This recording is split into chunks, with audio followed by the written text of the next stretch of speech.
Okay, hello there, and welcome to the Fox Den.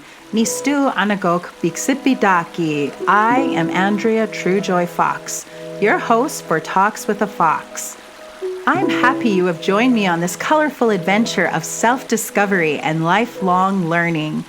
Throughout my journey, I have met some amazing human beings who are living inspirational and intentional lives as they fulfill their purpose and share their gifts with the world. I am excited to share these conversations with you, as well as some stories from my life as a Blackfoot woman, Nitsitabiaki, and as a teacher and artist who is navigating through this exciting and beautiful world we live in, challenges and all.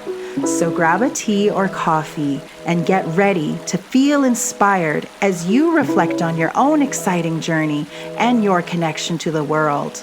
We are in this together, and there is so much for us to learn and share. Let's do this. Be sure to stop by our Instagram page at Talks with the Fox Podcast and our Facebook page as well at Talks with the Fox Podcast, and of course our Buzzsprout website. And that way you can always keep up with all the updates. It means so much to me that you are on this journey with us. Okay, idamixkanatani. Hi, everybody. Good morning. It is Andrea, your host for Talks with the Fox. I have the lovely Lynn-Marie Angus, who is part of the beautiful company, Indigenous owned, Indigenous made, and Indigenous operated Sister Sage. Welcome, Lynn-Marie. How are you doing? Hi, Andrea. Thank you so much for having me. I'm doing well. How are you? I'm doing really well. I'm so glad you could carve out some time for us because I know how busy you are. There's some, especially most recently, some really big things happening for Sister Sage. Mm-hmm. For example, winning the Powwow Pitch 2020 Entrepreneur Competition. Congratulations, by the way. Yay, thank you so much. I'm still just overwhelmed with that. I'm still in shock. Honestly, I can only imagine. I was watching those, by the way. I remember one day I was cleaning my office, but I had the Facebook Live going and I was just trying to catch everybody's pitches. And there is some incredible talent out there across Turtle Island. And I'm just so amazed and inspired. And I'm really feel special that you made time for me today. So thank you. Oh, it's my pleasure. No problem. I too was watching all of the pitches. You know, I'm just so inspired by all of the other Indigenous entrepreneurs across Turtle Island. And honestly, watching the pitches, I was so intimidated because everyone is what everyone is doing is so amazing. And I was like, there's no way I'm going to win. That's why I'm in shock. And seriously, I'm really trying to promote all of the other businesses because they are so amazing what's going on right now. I can see that about you, Lynn-Marie, because I see your posts and I just see that I get a sense of community with you. Mm-hmm. And I was reading through your webpage. But before we get into that, first of all, can you tell me what community you're from? Yes, thank you for asking. So Melissa and I were from the Gitxaala, Nisga'a, Cree, and Metis Nations. We were born and raised, for the most part, in Vancouver, and we have connections to Winnipeg. So we spent a lot of time in Winnipeg also as children, and in Prince Rupert, BC. So we're West Coast girls, true to the West Coast. This is how we were brought up. So we have powwow culture in us, but also West Coast potlatch culture. My ancestral name is Kuet Ban Yao, and that means wolf who goes ahead for food. And this name was given to me about 15 years ago. It was placed on me at a feast, a headstone raising feast for my dad in Gitxaala, BC, and that's our village. And at that time, I wasn't quite sure, you know, when you're given a name, you have to learn about it and know what it means or live up to it, or honor your name. And so at the beginning, I thought it meant something else where I would have to the wolf who goes ahead for food, it's like the mama wolf who takes care of the clan. Also, I'm from the wolf clan. And So that's what I was really trying to live up to. But I think through all of my lived experiences, since I've received that name, I learned that it was really about taking care of myself. And so this is my wellness journey also, is that you can't take care of others unless you're taking care of yourself. And so this is a name that I'm still trying to learn about and live up to and honor. So beautiful and so fitting. I can see that you are living that name and honoring it in such a beautiful way. Thank you. It's a journey, I think a lifelong journey. Yes. And I was going to say that it's such a strong, powerful name. I just love it. For our listeners who are new to learning about who Sister Sage is, can you tell us about Sister Sage? What is Sister Sage? Sure. Yes. Awesome. Okay. Well, my name is Lynn-Marie Angus. Thank you for the introduction. I am the owner of Sister Sage. And Sister Sage is an Indigenous wellness brand, and we are located in New Westminster, British Columbia, and an at-home business. So it's run out of my basement and garage. Thank you, Powwow Pitch, by the way. We started it. My sister and I started Sister Sage in September 2018, and we were really, like a person-to-person sales. Like we would do powwows, Indigenous conferences, vendor markets, things like that. And now we're really focused to our online sales. What we do is we take our traditional knowledge and culture and create modern self-care and wellness products. So those can be seen as handmade soaps, salves, bath bombs, and smokeless smudge sprays. So that's really the gist of what we do. I love it. I love your name. Who decided you would be called that? Was that, and you really are working with your sister. Is that right? Yeah, well, she's downstairs right now doing bath bombs. So together, her and I, we were both working in different jobs, but we were like, I want to say like desperate to get out of our current place of employment. So we were texting like all day long at work. And we're like, we have to do something. We got to figure it out. It has to be Indigenous. What are we going to call ourselves? And we came up with some kind of funny names. Like I think we actually put it out on social media. Like, what should we do? What should we call ourselves? And here's our top 3 choices. And one of them was Smudge Off, which was kind of more joking. Smudge Off. Yeah. But growing up, Melissa and I, we would always say that we were Sisters Angus. That was our last name, Sisters Angus. And so we fell on Sister Sage, and it just resonated and it hit. So that was it. And everybody that we asked online, they were like, yeah, that's it. That's your name. And we receive a lot of compliments on it too. People really love that, Sisters Sage. It is a beautiful name and so fitting for the two of you hardworking, smart, creative Indigenous women. I just love it. Thank you. I am curious though. I always like to know a little bit of the backstory, or how did people come to do what they do when they love doing what they do? So what were you doing before you two ladies created your amazing company? Yeah, this is a great question. I always want to tell my creation story because I feel it's very powerful, and I feel that it can really resonate with other Indigenous entrepreneurs, especially women across Canada. So previous to Sister Sage, I was working in high-rise construction.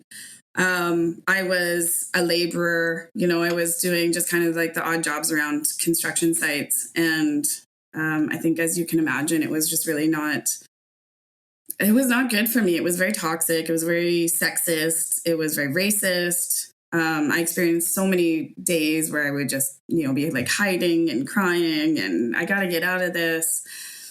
And then Melissa, she found herself pregnant, and in Vancouver, we have a very real, how do you say, like a housing crisis. And so she was having a really hard time finding a permanent home to begin a family and to raise her family. And so both of us together, I think we were both in crisis. And so that's when the texting began. And it was like, Melissa, we got to do something. Let's start a business. We really didn't know what we wanted to do.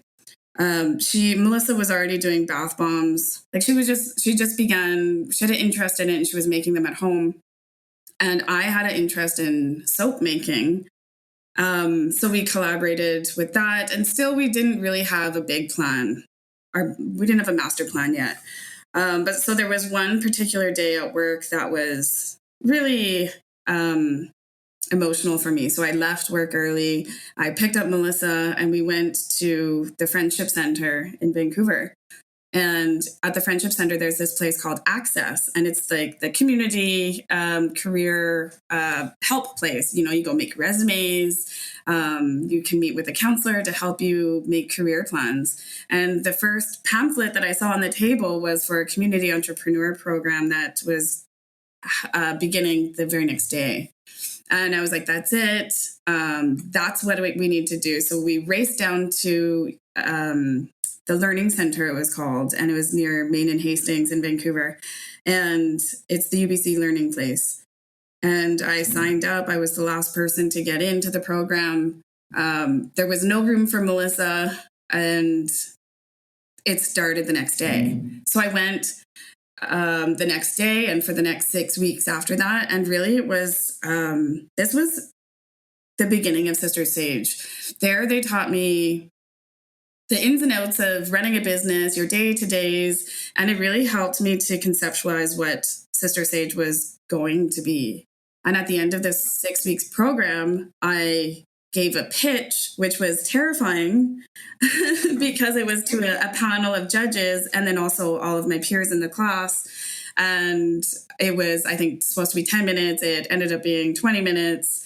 I felt like I was going to puke standing up there. And I didn't even really have product yet. We just had like a bath bomb and like a plastic bottle of spray.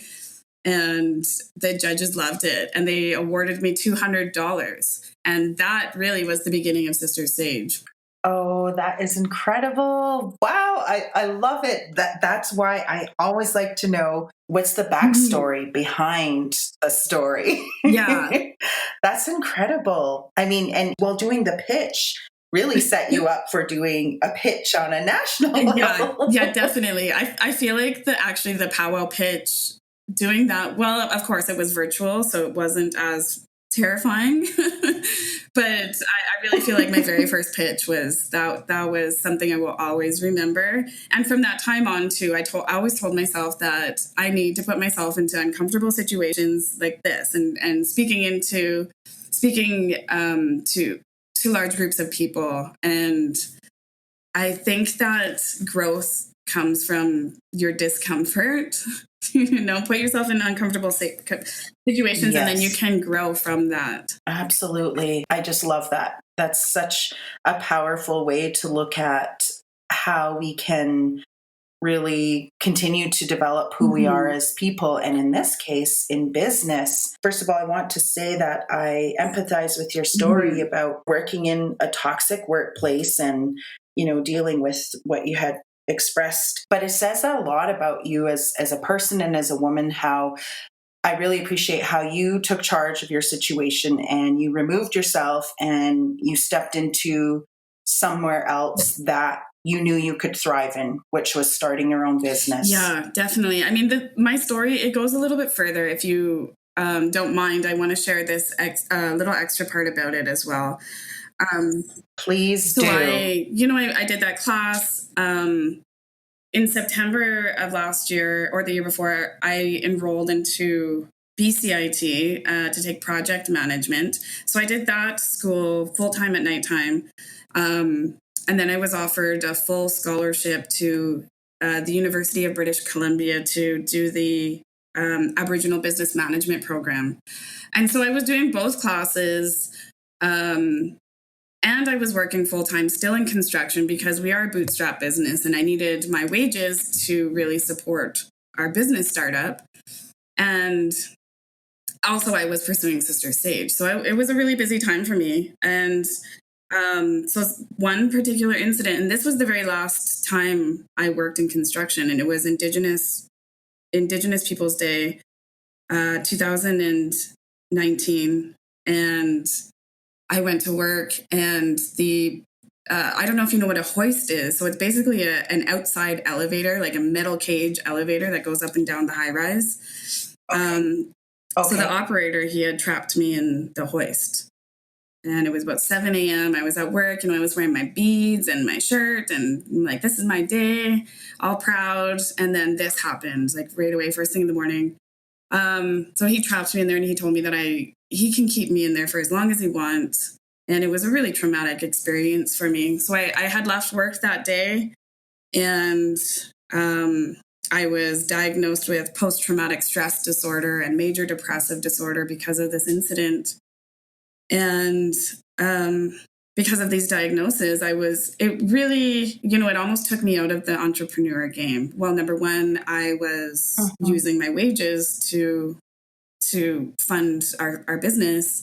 And number two, also having those diagnoses was, it didn't make for a very easy production to get up and get out of bed and make soap and make bath bombs and, interact with customers. So I'm happy to say that February of this year, I was recovered of these diagnoses. And the day after this recovery was I think it was the day after, right around there, the pandemic was announced. And so that, I was pretty terrified, because now all of a sudden Sister Sage was my main source of income. And how was I going to support myself if I couldn't go to powwows, if I couldn't go to any markets, things like that. So it was a really scary time for Sister Sage. And you know what? I always want to tell this story and share this story, because I want other women to know that they don't have to stay in places of employment that are toxic and abusive to them. That, there's always a way out.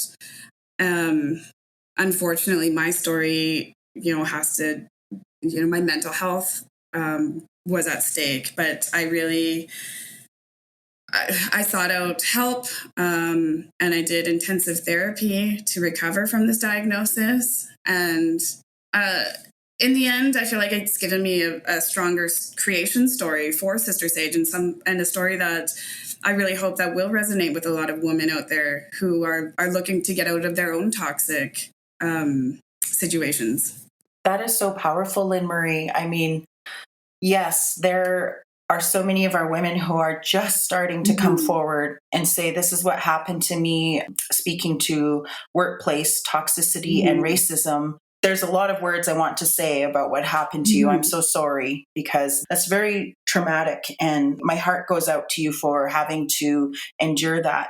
And I'm so thankful to hear, though, that you were able to heal and take care of yourself through that. And nobody should ever have to go through that. And our women, I mean, that situation, it's telling of how our women are continued to be abused and mistreated in society and in workplace environments that don't help us and hinder us and harm us. Definitely. And, all the work that I did do for my own mental health, I was able to, how do you say, like, maybe, I guess, flip the narrative. And instead of taking it as, it's never going to be a positive event in my life that had happened. But I really feel that, Creator put me in this position to show me that this is not where I should be, and that I should be pursuing Sister Sage, because, one of the reasons that we started Sister Sage was that we really wanted to foster our own development culturally and, emotionally and spiritually. And sticking with this job that in construction was just not doing that. It was actually like the opposite, and was tearing me down in all of these respects.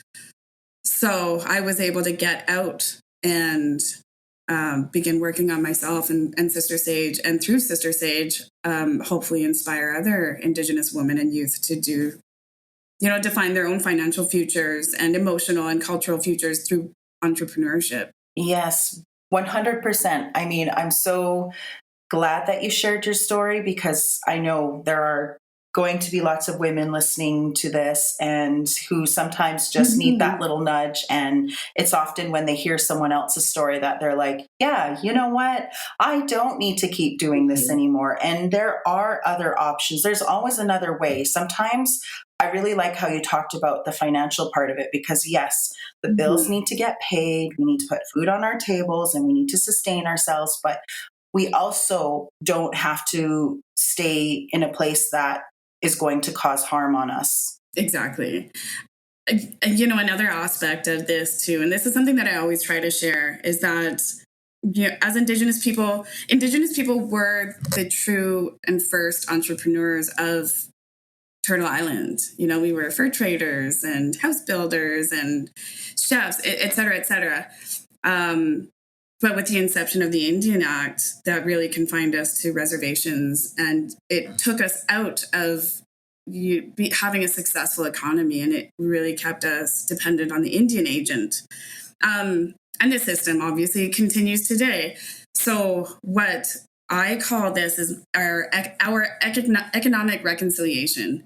And really the word reconciliation is, you know, defining that you are repairing a relationship between two different parties. But for myself, I feel like it's repairing a relationship with us, because that other party, who we all know well, the government of Canada, we're not really repairing a relationship with them. Yes. So it's a take back. And this is why I want to inspire other Indigenous women and youth to involve themselves also in this take back, because our dependency on the government of Canada, really, the idea of that was for them to exploit us and be able to, you know, extract resources from our own lands and territories. So I think in the end game, it's really it's a land struggle. You know, it really empowers us to have our own financial freedoms, so we don't have to have that dependency with the government. Does that make sense? It does completely, Lynn-Marie. I love that. Everything you're saying is just, it's what we need to hear more of. We need to continue to hear these messages and reminders of, like you said, this is not new to us. It's like our language and our culture. I believe that while our generation, if you will, didn't come into this world fluently, you know, it's still within us. It's still in our genealogy. It's still in our blood, in our spirits, the access. It's just a matter of us digging deep and accessing and reclaiming who we are. And like you said, being an entrepreneur is not new to our people. I just love that. I'm so glad you said that. And what I love about your products are, it is very much symbolic of the Indigenous women's spirit and how smart and incredible we are. We're very creative. We're very driven. And when we get focused on something, we accomplish amazing things. And that is what you and your sister are doing. And I just love it. And the message behind it. So it's, you know, there's all these elements that you've talked about, the financial freedom, the sustainability, the connection to your communities, and the historical aspect of the beginnings. And as our youth come to know these things, it doesn't feel like such a foreign concept. Being an entrepreneur, running your own business, and being successful while you do it, and working in a place that you love to work in and where there's cultural and spiritual nurturance, which is what I believe your company symbolizes. Thank you, because that's definitely what we are trying to symbolize. You know, we use a lot of our medicines in our products. Something I want to say about that also is, and I don't want to speak for all Indigenous people because I'm not the authority on all Indigenous culture, because we are not all the same. But my teachings and learnings growing up were that you never purchase medicine and you never sell medicine.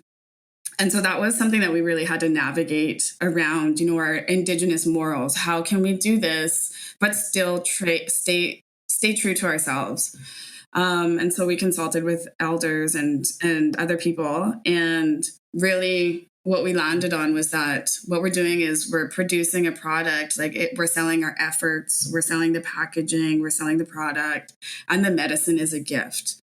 And for me, I was like, oh, my heart exploded. I'm like, yeah, that's exactly it. So oftentimes people will be like, can I buy a smudge bundle from you? I'm like, no, sorry, we don't do that. But you can buy a sage bath bomb.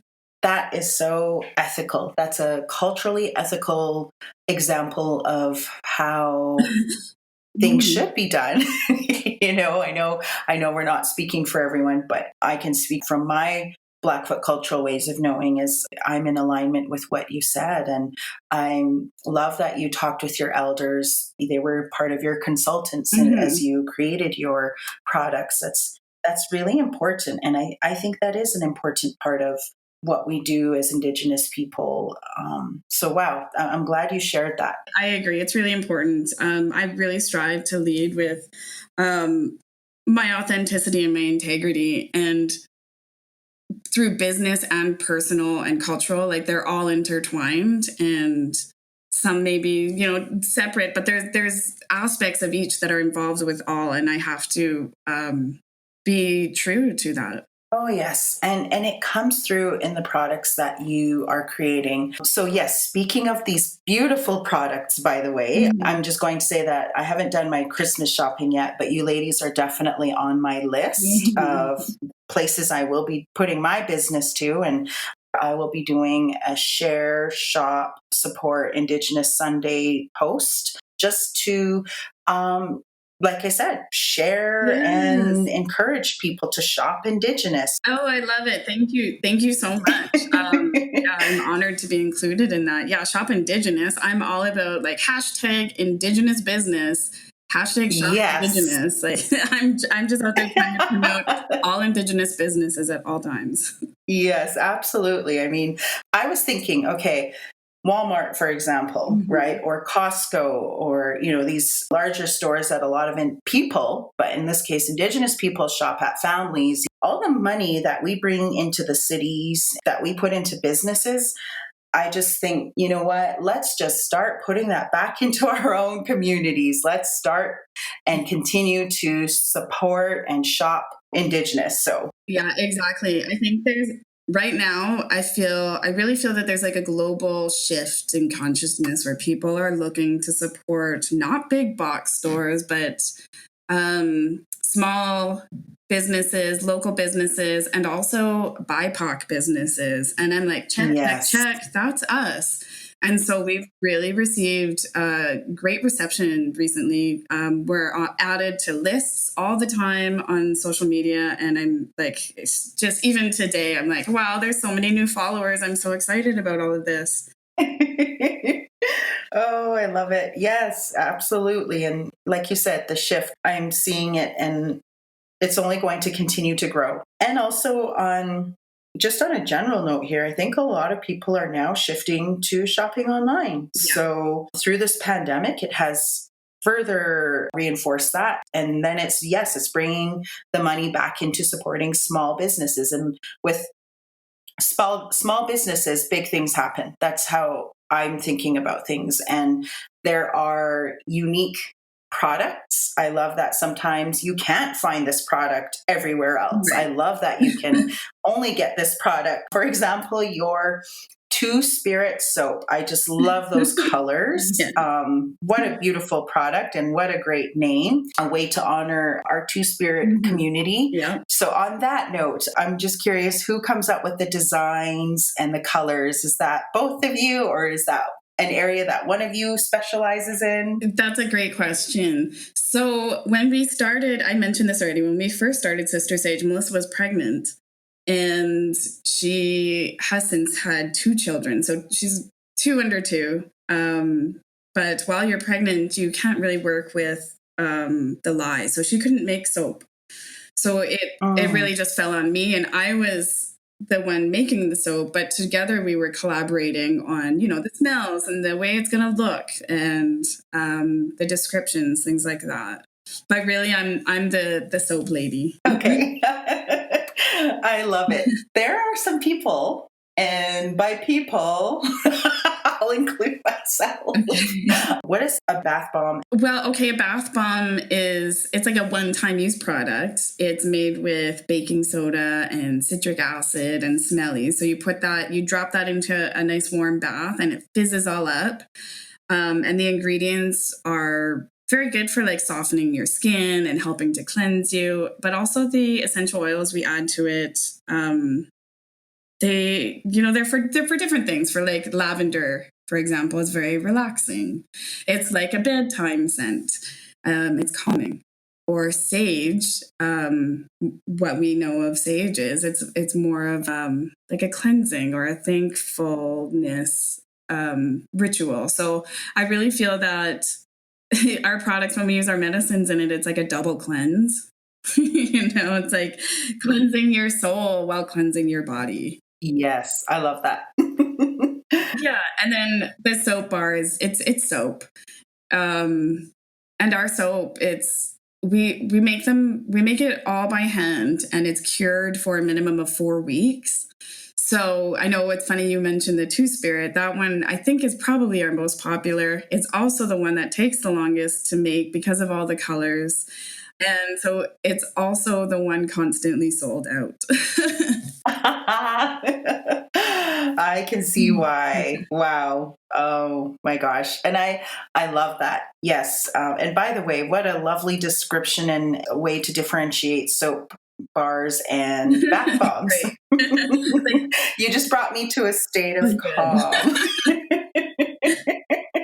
What a great timing for your products, because I'm noticing that soap bars are also making a huge resurgence because we sort of shifted to liquid hand soaps and all of that and all the plastic that comes with that. I mean, everything that is not good for the environment. And so I'm segueing here into your eco-friendly products, but I just wanted to make a note of that. The soap bar is making a big comeback. So your products are 100% vegan, palm oil free, and cruelty free. Tell me more about your eco-friendly products. For sure. Awesome. So let me make a quick correction. All of our soaps and bath bombs, they're vegan. However, we do both of the salves that we create. They have organic beeswax, and for the vegan community, they don't use beeswax because it comes from bees. So we're, I don't know, maybe 80% vegan. Okay. I'm glad you made that note, Lynn-Marie. But on the other hand, my Indigenous woman voice here coming to your defense is, okay, well, we were never cruel to animals. And yeah, I don't personally have a problem with using beeswax. I purchase organic beeswax, but I think in the future, what we really will be doing is purchasing from local farmers who have, it's very common for them to have beehives in their farms. So I think that's really important. Either that actually, or we'll just get our own beehive in the backyard, which would be amazing. Yeah. So let me talk more about our environmental product. So soap, just, we're really trying to promote people to use bar soap instead of going out and purchasing a plastic bottle of body wash, say. So we say like for every, like a 1 bar soap lasts you about a month, maybe a bottle of body wash lasts the same. So say that you save about 12 bottles from going into a landfill / the ocean every year. And that's just for one person. I personally stopped as soon as I started making soap. I have never gone back to body wash. And then another aspect is the palm oil. So yeah, we don't use palm oil in any of our products. When we first started the company, I was doing a lot of research on soap making, and a lot of people use palm oil. Actually, palm oil is in almost everything. So now that I have the idea about like the knowledge about palm oil and how terrible it is for the environment and global warming, I always flip over every product that I buy. I'm like, oh, this is palm oil, or this is palm kernel oil in it. I can't purchase it no more. So, wow. So we're really trying to promote that and make sure other people know about the terrible destruction that palm oil causes, and not just environmentally, but also for the communities of people who have to, have their lands basically cleared for palm oil production. I love that. And what a way to be super conscientious of the environment. See, this is also expanding to your own personal belief systems and, taking a look at those products. Now I'm going to start looking at products that I purchase and be like, is this palm oil free? Let me warn you, every chocolate bar out there has palm oil in it. I know. Oh my gosh, no. I love chocolate. I know, it's devastating to go and see all of the palm oil. Wow. Let me just say that one more thing that we do. So everything that we have, all of our products that we wrap, we make sure and use a biodegradable and compostable film. And the product that we use is called Biolefin. And that product you put in your compost and it degrades within 18 months and basically becomes food for microorganisms. And again, like when we first started the business, I was really struggling. Like we tried to wrap in paper. We tried to just do like bands on the soaps and we just didn't know what to do. Nothing was really working. And then I found that product and I was like, yes, this is exactly what we need. And so many people have sent us comments that they're really happy that they know about this or that this is what we do, because they tried to stop buying products also that are wrapped in plastic. I love that. As your customers are receiving their products, it's starting to create an awareness in them of expanding beyond what other products they are purchasing and how those are either eco-friendly or if they are going to harm the environment. See, just talking to you, I would like to say that I'm aware and I'm trying to make some better choices, but not 100% of my choices are all completely eco-friendly. But just talking to you and now even as you put things into perspective, even naming it, such as palm oil, I'm going to be now looking into these things more. So I love that. Yeah, your products really are creating awareness on so many levels, and the environment, which is a big one. Fantastic. See, we're not just selling soap. We're here like promoting Indigenous culture and promoting environmental sustainability. And like you said, we're not 100% sustainable. That's a goal that it's hard to work towards, but we are looking towards doing that.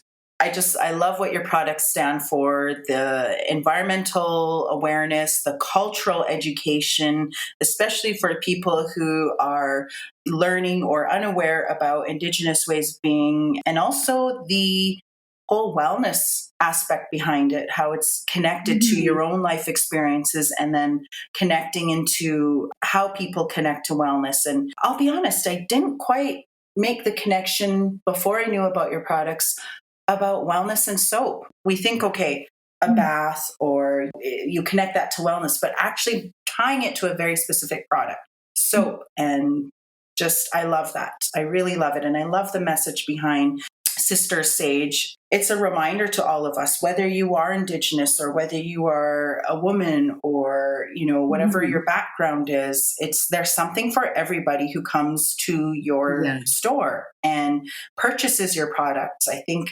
everybody can learn different things. And also your company, I want to tell you this, Lynn-Marie, and to Melissa Ray, your sister, it really brings moments of reflection of how am I living? How am I thinking about the way I do things and what is important to me? And I do have choices. I do have opportunities that I can explore. I don't have to stay where I am. I just wanted to tell you that. I love your company. Thank you. Thank you so much for saying that.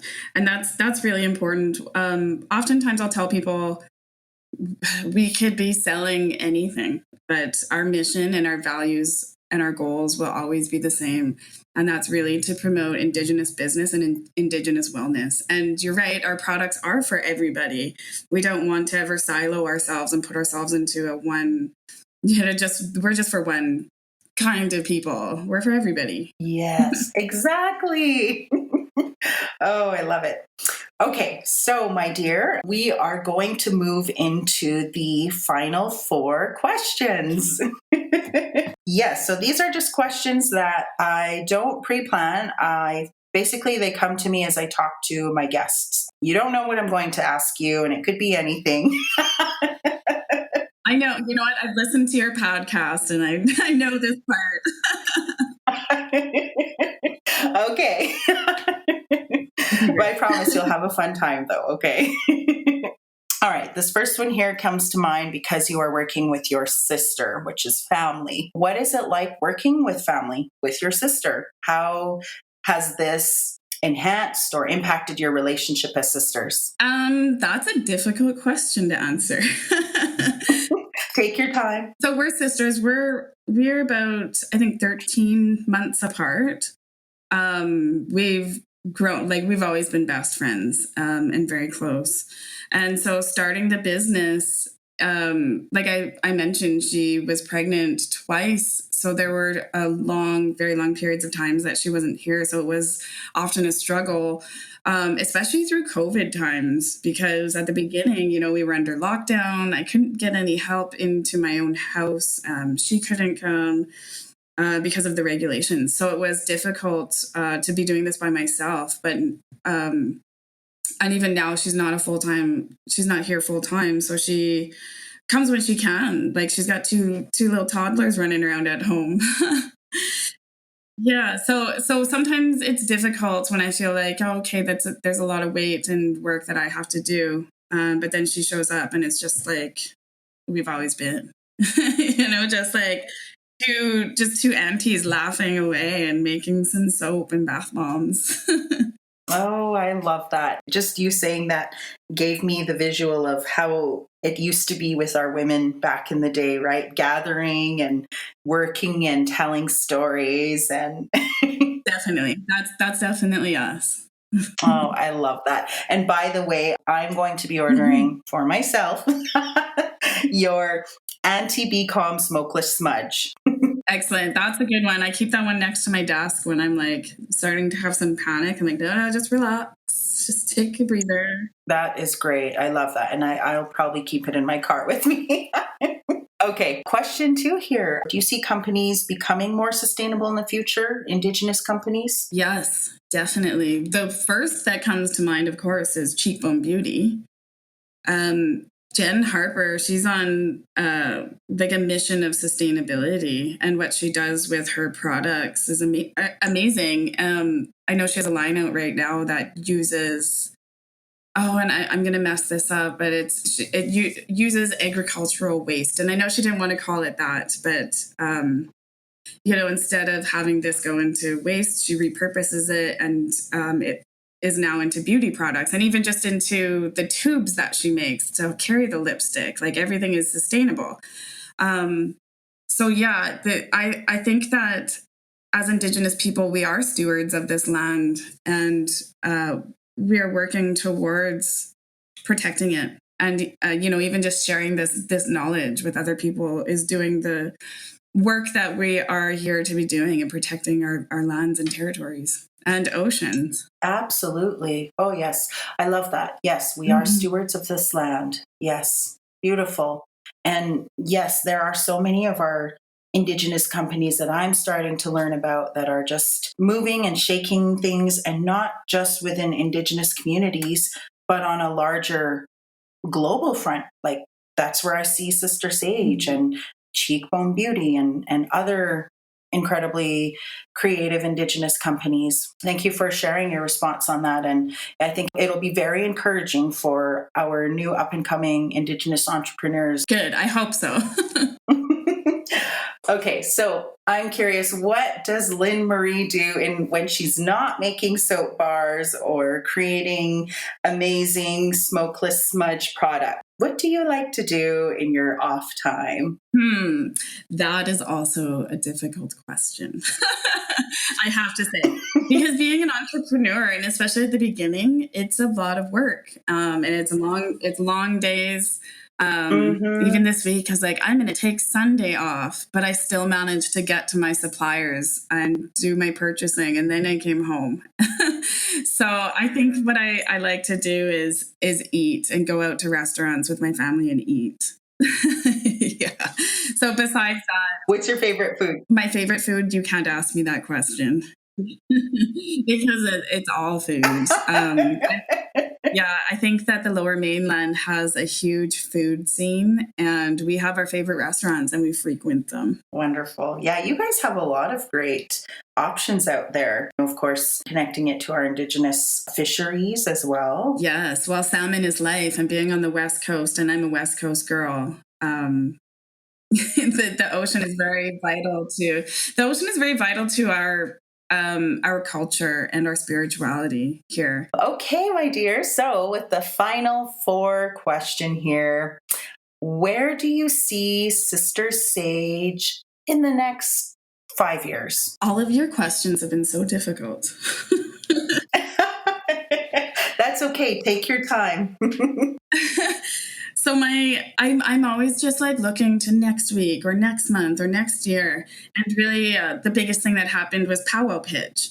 And, with that pitch, we wanted to take the winnings and renovate the garage. And that garage would create a huger space. It would give me more room to produce more soaps, cure more soaps, and also have employ more women.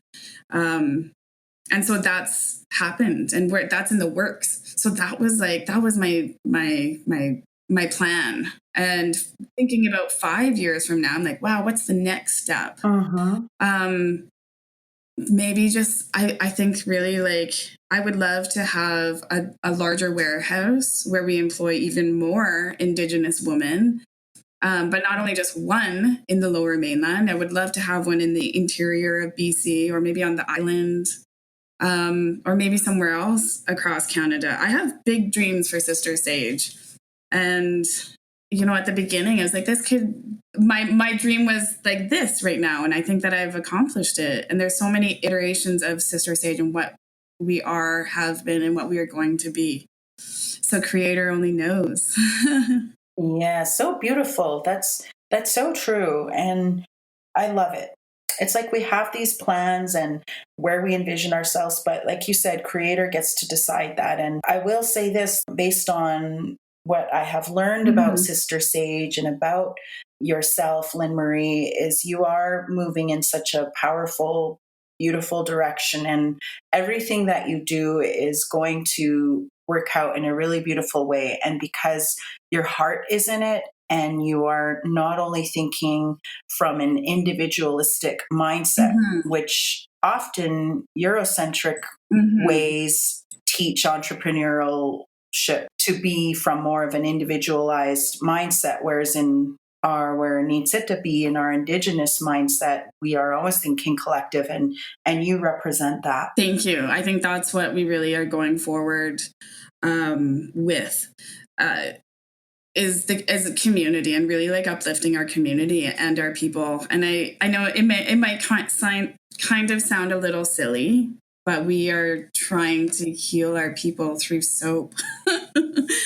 I love it. It is not silly. It is such important work. And I love it. High fives to you two ladies, high feathers in the air, hand to heart, because you're doing a wonderful job and you're showing others that we can do this. That's what we need to continue to see in our communities. We need to continue to see each other succeed and go forward and use the gifts that Creator gave us. I love it. Let's go together in the future and co-create our own futures together as a community and as united as people. Yay!